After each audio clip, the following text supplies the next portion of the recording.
Hi and welcome to this online fireside chat organized by Tuum and Ross Republic. My name is Adrian. I'm partner at the consultancy Ross Republic. We help financial institutions, fintechs, as well as software companies to grow and develop by enabling them to find new customer value streams, to master ecosystems, and create new value propositions.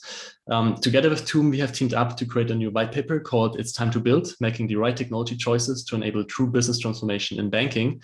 In this paper, we invite you to discover the most important market shifts happening in banking and fintech right now, the key technologies driving the industry forward, emerging business models, as well as what to look out for when choosing a core banking solution. The white paper has just been released. I really recommend you to check it out. You can do that on Tuum's website and blog. You find that on tuumplatform.com.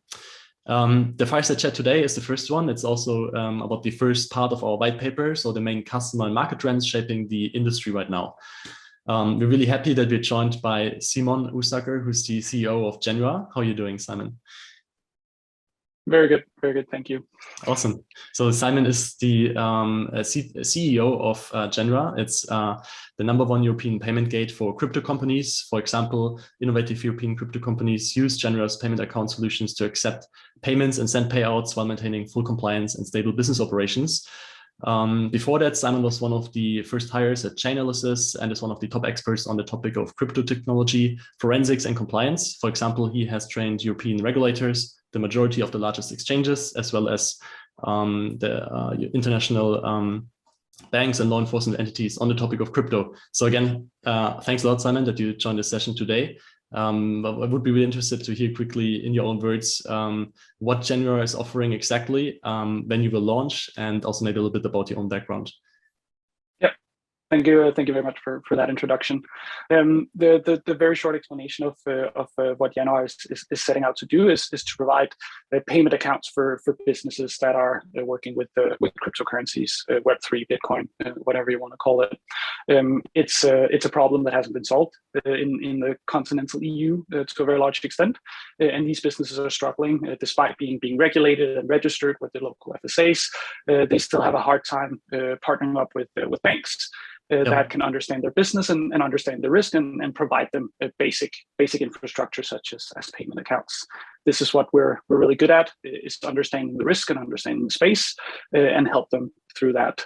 As I should briefly mention, my background comes from working in this space. I've been working with Chainalysis between 2016 and 2020 and met a lot of the stakeholders in this industry through my work there, with training and education, and I understand the challenges of the banks, of the regulators, of law enforcement, and of course of our peers and our coming customers, which are the cryptocurrency businesses. Amazing. Yeah, I'm really excited to hear also your opinions on like the recent trends and developments in the financial services industry. So really looking forward to this episode.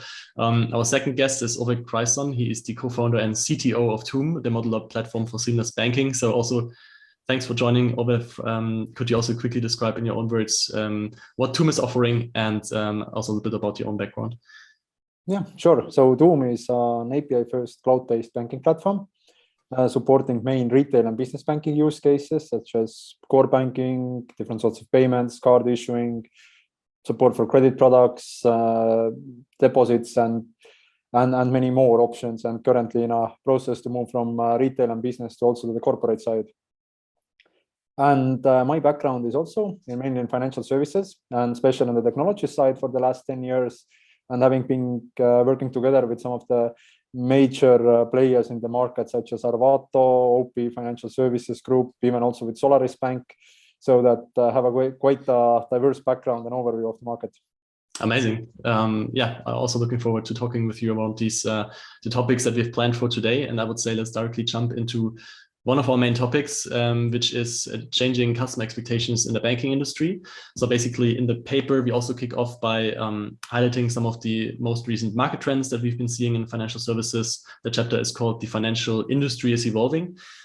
We basically describe there that the traditional barriers to entry in banking, like regulation, technology, consumer stickiness that actually have protected traditional banks are kind of fading away, which puts also pressure on traditional incumbents to stay competitive.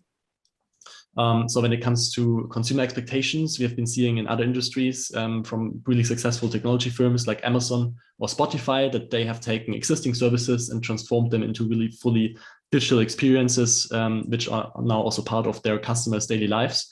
And we also see that with leading fintechs and digital banks, which are kind of copying this model in financial services, transforming banking products into deeply embedded services that meet customer needs more intelligently in a more engaging and contextual way. And before I will go on to describe how we have highlighted that in our white paper, I would be really interested to hear kind of generally from both of you what expectations and basically customer expectations and also changes in customer behaviors you've been seeing popping up in the recent years, and maybe also which ones are most significant in your point of view. Ove, if you want to take the first one. Yeah, definitely. That what you mentioned about Amazon and Spotify, I think is a very good example, and they are definitely the sort of market makers of customer experience in general. Yeah, and I think this is something that now the customers are also expecting from the financial services, that they want, well, definitely real-time online services, of course, but they want the same level of, let's say, user experience, the comfortability, and also the personalization of the services, especially if you talk about Spotify or Netflix or anything that is related to that. And also the other trend is that if so far sort of financial services and banks have been something like as their own thing, then now the customers are expecting to actually get financial services that when they really need them. So for example, when I want to buy something in Amazon, I want to have, like, I don't know, let's say buy now, pay later scheme. I want to buy a car or even a mortgage. Then I want to lend money. I need to quickly pay something. I need to be able to do it like right away. So that this is something that the customers are expecting. That not that I have to, well, postpone what I want to do actually with my money, because my bank doesn't allow me to get access to my money right now when I need something. And I think this is something also that the crypto level is providing access, because if you look at, like, for example, MetaMask, that you can in your browser directly access your account, initiate transactions, then why not the bank? Yeah, fully agree. I'm sure, Simon, also you have some opinions on that topic. Yeah, very, very much agree with that. I think at Januar we are in a very unique position because we have one foot in the old and one foot in the new, or one face looking in each direction, right? So if you take the perspective of the end user, the customer, they are using tools as MetaMask or other decentralized protocols or decentralized currencies. A lot of the users and a lot of the businesses are millennials, made up of people who are digital native, internet native. They expect things to work fast, for tools to work, for user interfaces to make sense, and they have this experience that they can go out in the more decentralized world. They can invest, they can do payments, they can create identities, maybe even build businesses. And as soon as they need to then go in and maybe take some money out from an investment or interact with their normal bank or the legacy system, then it all kind of grinds to pretty much a halt, right? And I think that's deeply frustrating for them. I think it's deeply frustrating for the businesses that we're looking to serve, is that all the activity they have on the blockchain, it's compliant, it's registered with FSAs, they know what they're doing, they're filing reports, and then the slowdown is actually the traditional system. And I think a lot of them are hoping that we move in a more digital direction, both in terms of identities, payments, and KYC, AML, to make sure that these systems work more like the Spotifys or the tools that they're used to. Yeah, that's super interesting. And what both of you just said is actually really aligned with what we also outlined in the white paper, where our main message is basically that digital banking is table stakes. It's not something that is any differentiating anymore. It's just something you have to do, driven by customers' expectations, and customers just expect real-time, seamless, and intelligent banking services. We have included one study which was conducted by Tuum across the UK and Germany as well, which also basically revealed that offering a modern tech-driven banking service is becoming extremely important and a really big success factor in banking. The representative study has basically showed that over 90% of banking customers in the UK and almost the same 85% of banking customers in Germany highlighted that a strong technology offering is the most important factor when deciding where to bank. So most of them have still been saying that they are loyal to the primary bank, but at the same time, technology was one of the key decision factors. So I think it's also a known fact that many people have second or third accounts with neobanks and digital companies. So I think that will be also driving some of the market shifts that we will see in the next decade and years. Internet banking penetration is also something that maybe is a nice indicator to look at. We have included that in the white paper as well. And that has been growing really fast, especially probably also driven by the COVID crisis.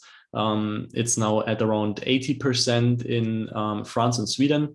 In Germany and UK, it's now at over 60%. And we can actually see that the internet banking penetration has been growing fast in the last 2 years during the lockdowns and so on. I think that's not a surprise, but it's still something that shows that that accessing banking services digitally is now the way to go. And I also think many target groups that have not been using digital banking services before the COVID crisis have now just been entering digital banking. For example, elderly people, people living on the countryside that couldn't go into branches anymore. They are now also digital banking customers. There are studies that have been showing that over 80% will continue using online banking services. So now this has been just a big acceleration of digital banking services. So what I would really like to hear from you is how these new entrants from fintechs or tech companies with their highly sophisticated customer experiences affect the banking industry and also the customer expectations that they have been or that they need to cater towards now. Do you think this has been also due to COVID accelerated, or have there been any observations that you've been making in the market recently? Simon, if you want to go first. Yeah, of course. So I can give our own unique perspective on this. So at Januar, we're a regulated payment institute under open banking. That was put in place exactly for to create more innovation and make sure that the banks weren't the ultimate gatekeepers of innovation in the financial industry and financial products. Mm-hmm. We have our own obligations for AML towards the FSA. Which is also why it's easy for us to work with banks, because a traditional crypto business, ultimately the bank would be responsible for their AML policies. That is not the case when you are a regulated payment institute. Okay. And I think it's very easy to look at the banks as being slow or lazy, and it's hard for them to move. I think the reality is a bit more nuanced. I'm not jealous of the positions the banks are in. There are some systemic challenges for them in terms of innovating and creating new products, and also stepping into crypto. Right now, we have a regulatory framework that is favorable to startups. We can register as a payment institution in Januar. Our customers, the crypto businesses, will be regulated under the 5th Anti-Money Laundering Directive. There is quite clear guidelines for them in terms of transaction monitoring, AML, KYC, reporting requirements. They open up for inspections by FSA, which makes this case an obvious one for a startup, especially one that can move fast to go in and build products in that domain. The banks are subject to much more regulation, much more strict regulation, and they're in most cases waiting for kind of the next regulation of the cryptocurrencies, which will be MiCA, markets in crypto assets. That will be much more detailed in the way that financial institutions are supposed to interact with crypto assets. So there is both challenges and opportunities for the banks. Just because it's not regulated yet doesn't mean that the bank shouldn't pay attention. I think we all know that a bank doesn't just launch products in a year if they decide to do something. So I think there's definitely an opportunity for them to do research on how to offer these products on the longer term. But right now, I think in the EU, we actually have a quite good environment for startups building innovation and building new tech, and also they won't face the traditional challenges that banks have in terms of attracting talent, dealing with tech debt and the likes. Okay, and maybe we go deeper into what you just said as well. I think that is connected to my next question, which was around crypto and Web3, which are really big trends right now, and also looking at the amount of VC money that is flowing into these segments. So connected to what you have just been saying, what are your observations on very especially, let's say, customer experience in also, let's say, traditional banking might be going next when you just look at what's happening in early adopters that are now working in crypto and Web3 right now? Do you think there are any early signs where you can already see some trends that will spill over to the traditional finance world, or is it too early now to say? What do you think? I think it's very easy to say about the products. There's definitely a lot of products that we see there's a huge demand for. We're looking at what will be the next mega trend in finance and tech, which I believe is crypto, Bitcoin, Web3, again, whatever you want to call that. Yeah. I think right now there's the completely decentralized world and there's the completely centralized world, and I think the kind of the main market is going to be somewhere in between that. I think there is a demand for products, be that investment products or payment products that built on blockchain, Web3. And I think the banks will be moving closer to that. But I also think that the startups will be moving closer to what the banks are offering in terms of security, insurance, all these traditional aspects of finance that will, to some extent, make their way into the crypto products. Okay, yeah, sounds really interesting. And Ove, now based on these emerging customer expectations that are now very focused on that the banks are able to deliver really seamless digital customer experiences, based on your work and the experience that you have of working with traditional banks, what do you think will be the effects on how banking services are delivered in the future? For example, like online customer verification, online KYC processes becoming mainstream, speedy customer service, or that everything becomes manageable via mobile channels, for example, like asset management or mortgages and loans accessible via banking apps and so on. What do you think will be like effects that the majority of the banking industry will have to follow in the coming years? Yeah, I think definitely one is what you mentioned, that everything is moving online. The COVID crisis was a very good example of that. That pretty much the winners were those who can do like a fully digital KYC processes, who can offer everything online. There is no need to have like any bank. These were definitely the winners of the COVID crisis. Yeah, I think what is currently maybe also a bit of a showstopper for the banks is already the previously mentioned regulation and legislation.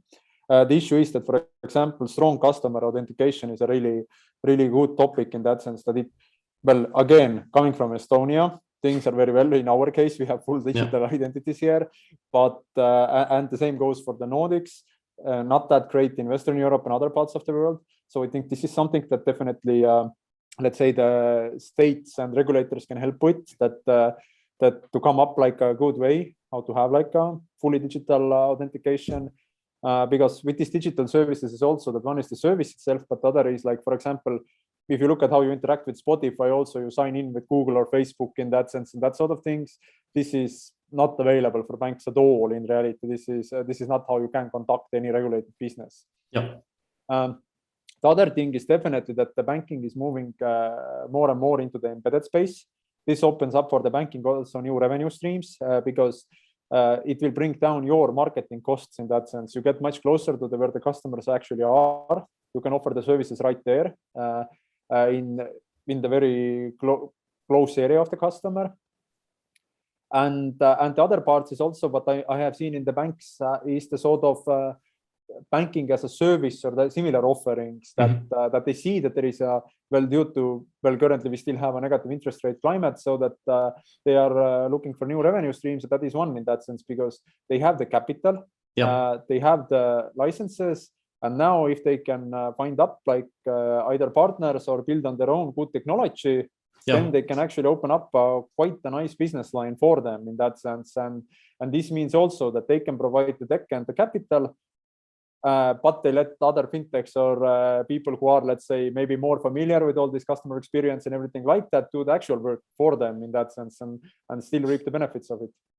Yeah, super interesting. I think that really wraps it up quite nicely what we have been seeing as well as general trends happening in banking and fintech right now, and also we talk a lot about this in the white paper. I would now, you already touched upon it, switch to the topic of regulation. In the paper we say that regulation drives further competition, and in the paper we picked one specific regulatory development that significantly has impacted banks already in Europe, which is open banking, PSD2. because we basically say in our white paper that open banking has kind of a little bit redefined the value chain by exposing banking data to third parties via regulatory compliant APIs. So basically, if customers give consent, then these third parties can access banking transaction data and also initiate payments from account to account on the customer's behalf.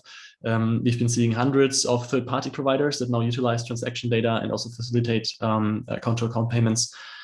Also interesting, according to Programmable Web, the amount of financial services APIs that are opened up globally has been growing really fast since 2012. And so this is also a major trend that we've been seeing, which is basically exposing banking data. But as you mentioned, more than that, in terms of banking as a service, not only the data, but also full capabilities like payments and also loans, for example. So in the paper, we conclude that this potentially pushes banks to really keep up with competitors even more, because now they're losing their really important asset, kind of, which is data and banking capabilities, which are now more and more opened up to third parties that can utilize and work with that, and maybe also even provide a better customer experience than the bank is offering. And at the same time, it pushes banks to really start utilizing the amazing data that they have at their disposal and really provide a great customer experiences out of it, and also to probably create higher efficiencies inside the bank. So that's why we think that banking data and capabilities will become even more a strategic business asset for banks, and that APIs will then also become an ever more important distribution channel. We will talk more about like the tech side of APIs and the business models that they enable in our next session and the second online webinar. But I would be really interested to hear from both of you how you see the importance of data in the next years, and also to the extent that banks are able to utilize them nowadays and also going forward. Maybe Ove, if you wanna answer that one first, and then I would be interested to hear from Simon how he thinks about that whole topic. So regarding the data, then I think that the sort of hyper personalization is definitely a very intriguing topic, because if I look at also, like, for example, my own bank, whose services I'm using, it's not really personalized, the offers. My friends get the same offers, I get the same offers. For example, I get offers to, let's say, car insurance. I don't even own a car, so that sort of topics, compared to also, again, these big tech companies, that's a completely other story how they operate. So I think this is definitely that the banks should use more, and it's not even, you don't even need like open banking for that. Actually, one bank knows already all the data in reality, that they can actually upsell better services for you and actually fine-tune services. The other is, of course, these open banking sites that these definitely open up, like, for example, if you think about like classical, let's say, brokerages, marketplaces, things like that, then I think that this is it opens up a fairly competitive market. Yeah. This will actually, the end consumer will win on that, because this will bring down the prices, and this will also make the expectations. Like, for example, in a lot of countries already, there is like lending is mainly conducted through brokers in reality, which means that the banks actually have to compete with one another on the marketplace if they can actually give out a loan to the customer. And this is definitely a good trend, because this is competition is the sort of key of capitalism, to keep up the services and improve them constantly. Absolutely. What do you think about it, Simon? Yeah, no, I think so we're in a unique position in terms of that at Januar, since we only work with businesses. So we don't work with all the consumer data, but our customers do. And I think one thing that is front and center of crypto businesses, as Ove also briefly mentioned before, is strong user authentication and user data as part of that. The best example is a crypto broker that accepts credit cards, right? Because for crypto businesses, everything is about transaction finality. Is this a final transaction? Will it be disputed? Will there be chargebacks? Can I send these Bitcoins out and make sure that I actually keep the money that the customer paid, right? And that's the holy grail of crypto businesses, and also why that a lot of crypto businesses really need bank accounts or payment accounts, because of the transaction finality associated with those types of transactions. This is also what makes the difference. If you look at crypto brokers taking credit cards, the better they are at looking at the customer data, the better they are at predicting chargeback rates and managing risk in terms of user or authentication, fraud, transaction finality, the cheaper a product they'll be able to offer, the lower the rates of buying Bitcoin, because they manage that. So once these customers or these customers are already doing it of us, the businesses, if they have these good insights and if they're in a position to use the KYC data and use the various types of transaction related data in a way for them to manage risk and for in a way for them to understand their customers, and that is what will enable them to capture the margins and what down the line will become a very competitive market as well. Yeah, I fully agree. And Ove, also from your perspective, do you think that the open banking initiatives and based on the work that you've been doing with established institutions and fintechs, how does that drive now banks and fintechs to rethink their positioning on this whole data topic?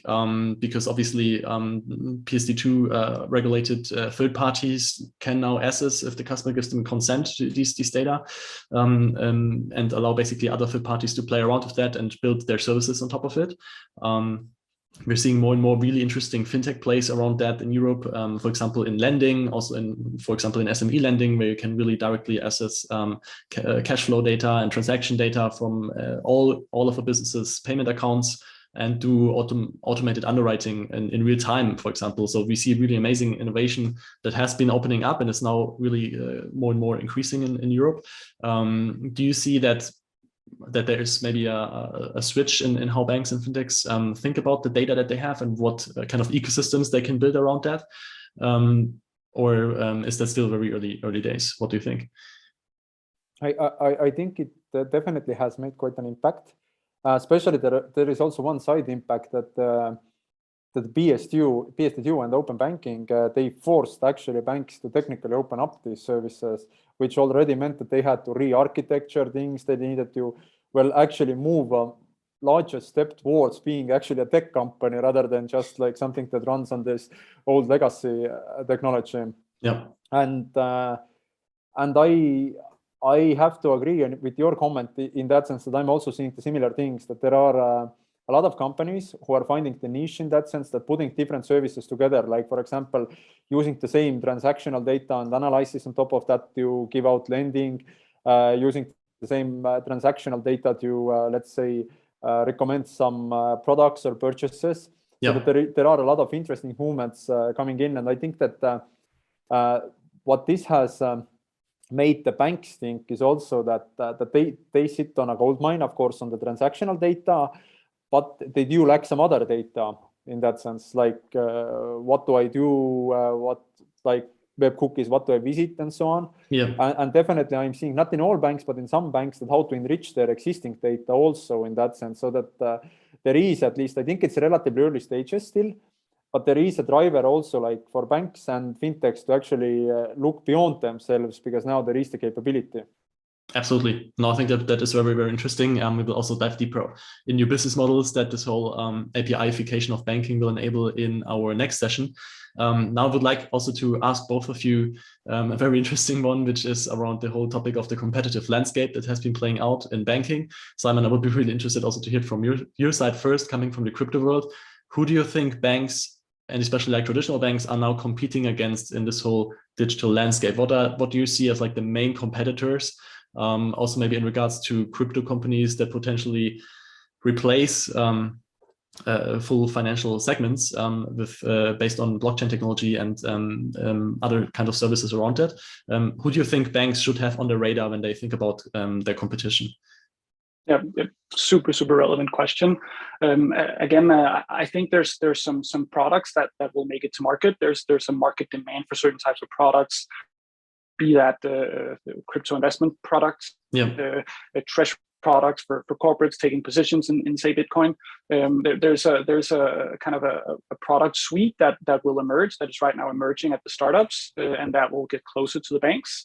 If the banks want to move into that space, which I think they will have to at some point. Again, they're not in an easy position to do that. Also, just as a founder of a financial services business or fintech here in 2021, 2022, a lot of things has happened. Also in crypto, there is a lot of really good tools out there, both in terms of running and operating a normal startup, a fintech startup, but also in terms of the professionalization of SaaS tools and infrastructure for crypto businesses. Tuum is a great example of that. If I started Januar maybe 3 years ago, there's a lot that our tech team would have had to build from scratch.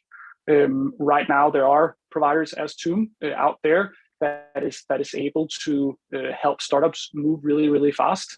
They can of course also provide those same solutions to banks, but again, banks have different challenges. Is that they already have a lot of existing infrastructure. They have the traditional challenges of banks. So I'm super grateful for being a founder in 2022. And it means that our entire team can focus a lot on the business development, on critical infrastructure, on security, on all these things that I think are the real interesting and fun parts of building a business, and then rely on a lot of really good providers for different parts of our stack and our infrastructure. So I definitely think that is one of the contrasts between the startups and the banks. I think the banks are starting to pay attention to this way of building and innovating, but again, they still have the challenges in being banks. Yeah, absolutely. And Ove, from your perspective, you've been serving through Tuum really cutting edge fintechs like Januar, and at the same time also working with incumbents and helping them modernizing their core systems. I think in recent years, the kind of narrative has changed a little bit, that it's not banks against digital fintechs anymore, but more and more it's also about cooperation and learning from each other. So fintechs maybe learning from larger banks how regulation and compliance should be done in the right way, and banks learning from fintechs how to launch innovative services faster and being more customer centric maybe. In your experience, how do you see the landscape playing out? Yeah, I would say that banks are actually currently competing even with pretty much every company that has a large enough momentum that actually sees that they can offer financial services. Yeah. So it's not even that like 5 or 10 years ago, it used to be a neobank against an incumbent. Now it's pretty much like, let's say, Apple partnered up with Goldman Sachs, Amazon partnered up with ING in that sense, that they do offer lending and services, and they have both buyers and the merchants there, so that you are not actually competing with maybe directly with another bank or even a fintech, but you are competing pretty much with every company that sees a value that, hey, financial services will offer my portfolio. That we have also actually customers of Tuum that are actually rather merchants in reality than financial services. Of course, they're regulated entities. They have taken all the time to actually get regulated, get the proper either payment institution or lending institution license and so on. But still, they have their own niche. And it's very hard to get the customers away from them if they already have like sort of included this stickiness to them. Yeah. But I think that what has happened as a like a sort of market also, that like let's say a couple of years ago and still is to some extent, there is of course a huge boom and increase of the applications for financial institution licenses. But what has also now happened is that I guess let's say the companies, especially the fintechs, are becoming like more aware of also what is the regulation actually and what are the risks involved. That Simon, for example, mentioned AML prior. That's enormous risk in that sense. It's not that you will just start offering payment services, that things don't work this way. And I guess a lot of the fintechs have learned about that as well in the process, that although initially it seems very easy to take business away from the bank, but in reality, actually the key is to be like sort of more optimized and more clever and more streamlined, rather than you can actually just come to the market and say that, hey, I have a service that doesn't actually control anything in the background. Yeah, no, fully agree. That's super interesting. I also think in the white paper, like we basically touch upon all of these topics as well. So from digital first neobanks, which we're describing, big tech companies, you mentioned Apple and Amazon, Uber, and also other big tech companies are more and more branching out into the banking industry. We also included online comparison platforms, which interestingly have increased market share in many European markets. For example, when it comes to loan distribution or mortgage online comparison platforms, which is also a really interesting topic. And then, of course, all the other brands which are coming from outside of the financial sector that are now increasingly integrate banking services into their wider value proposition, like super apps, for example, which has been a really interesting phenomenon. So if you're interested in all of this, I really recommend to check out the paper where we go deeper into all of these topics. If we go on with another very interesting challenge that mostly traditional banks have to deal with, which is technology debt, something that we also address in the paper, which is something that basically, has to be mentioned if you talk about big challenges happening in this traditional financial industry right now. Over also from your experience, and then maybe also Simon, you already mentioned, now it's kind of easier than before to start fintech companies. And over, how do you see the traditional banks struggling with tech debt, and maybe what do you think, what kind of strategies can they adopt to enable them to really make most of their IT investments and IT modernization? Any learnings you can share around that? I think the main key is also what Simon said, that why it's good to be a founder in 2022 is that there are companies like Tuum and our competitors in general, and I think that what the banks can do is that move away from this, let's say, in-house developing everything on your own, keeping it up. That a lot of the banks, what I see, are doing is that they do greenfield launches. They take some specific business lines that they want to make more modern, and they do a greenfield launch on that. They buy different services together. And they take the responsibility that they see that actually, I think the most value, and this is also what some of the McKinsey studies show, that the banks should be responsible for the customer journeys and experience and the risk. Everything else in reality is a commodity. And there are definitely like companies like us in Tuum who are focused on the banking infrastructure.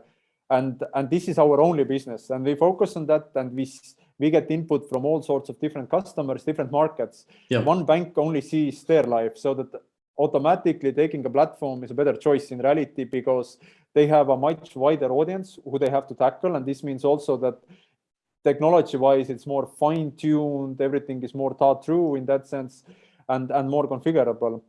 Okay. And this is a good way, I think, how to do it.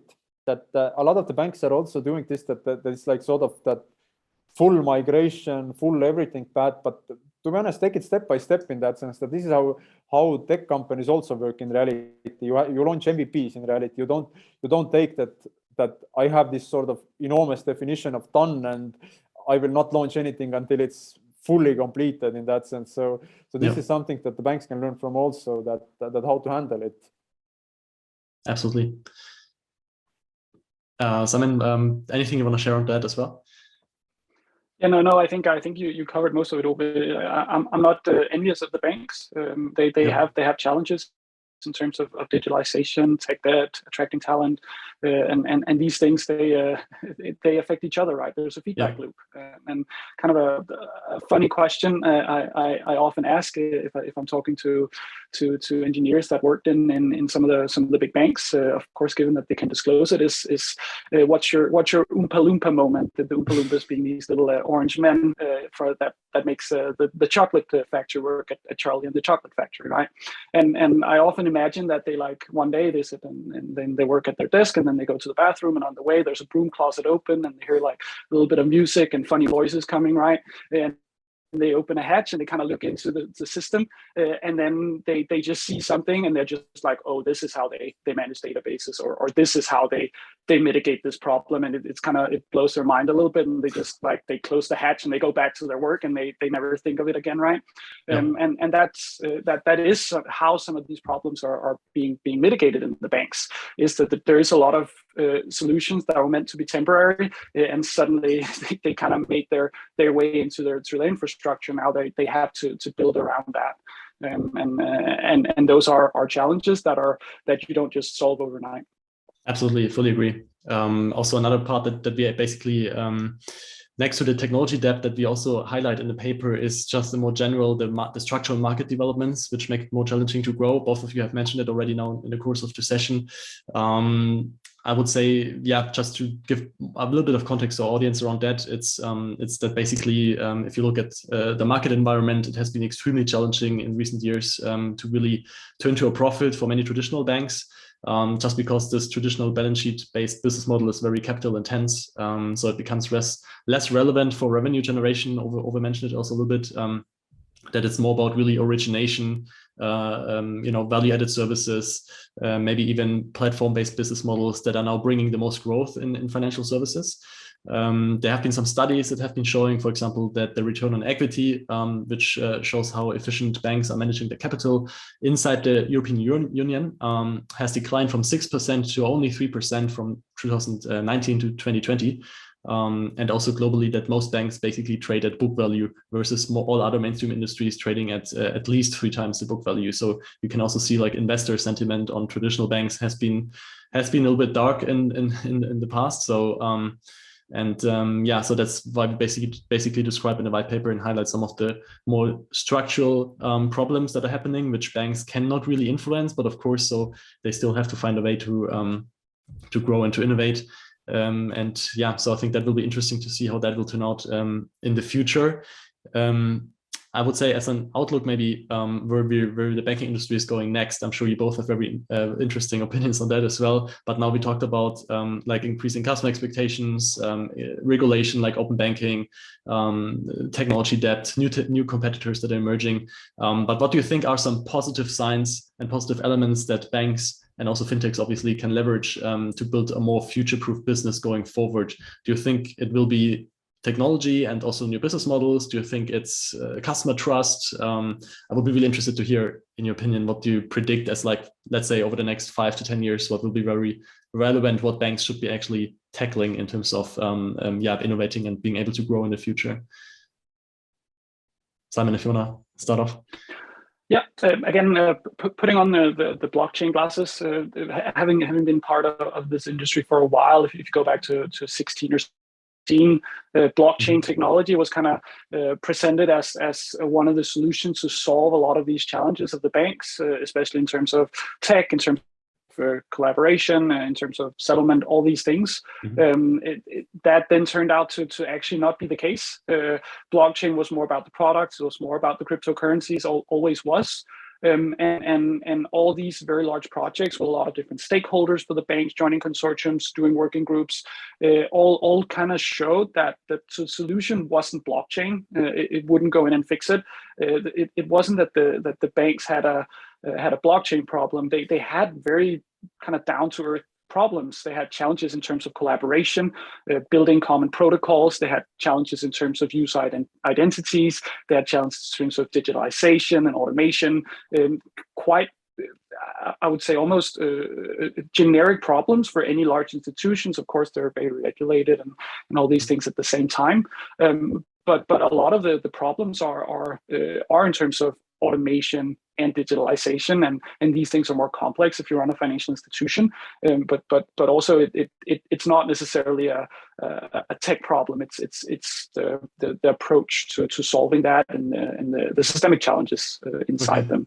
And yeah, and you think the positive elements will then rather be to not only look at technology in terms of being super disruptive, like blockchain that was really hyped up in the last years, but to have maybe a more realistic approach in assessing how technology helps to, let's say, solve more fundamental issues that banks have at the moment.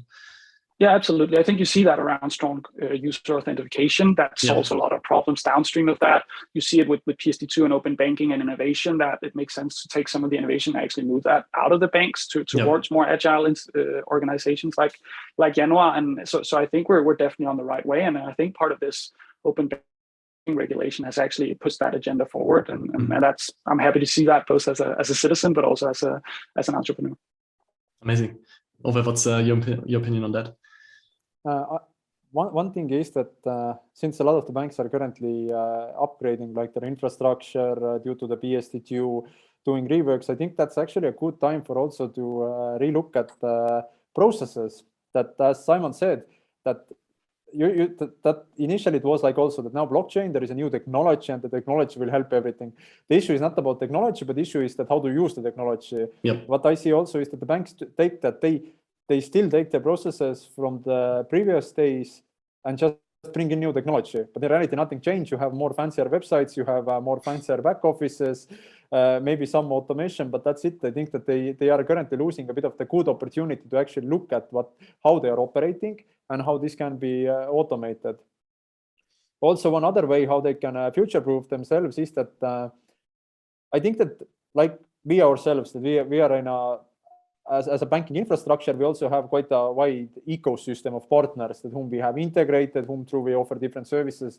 And I think this is something that the banks can also do in that sense, that don't take everything on your own, partner up in that sense. And this opens up also a lot of different new business lines, even that you can partner up with, that you have the capital and license, somebody else has you can already have like a banking as a service offering to some extent. You want access to the crypto world, why not partner up with Januar? Why do you have to start doing it your own and build some sort of blockchain division in the company when you actually have companies whom to partner up with? And you can have all sorts of collaborations there. You can have like revenue share, you can bring in new business models in that sense, so that you maybe actually don't have to do that much in reality, that you actually only either offer some capital or some other parts of the bank, but actually let the fintech or the newcomer do the work, but you still get the benefits. Yep. And the other opportunity is also to literally invest in the companies. What we are seeing that large incumbents are doing, that they see that it doesn't make actually sense. It would be more expensive on themselves to build something than actually invest in some company, really take a stake, and automatically they have access to the business and the know-how and the people. So I think this is a wonderful opportunity for the banks. Absolutely. I think that's really sums it up quite well. I also fully agree with you that really rethinking from first principles what you can do now in terms of new business models and increasing customer experience based on new technology, not just for new technology's sake, but really utilizing it in novel ways. That is a really big opportunity. We will also address it actually in our next session, because there have been some studies that have been showing that especially after financial crisis, which has been now the case, unfortunately, due to the COVID-19 crisis, are the most important, is the most important time actually to reinvent and to start building for the next decade of growth. So this timing is also very, very important.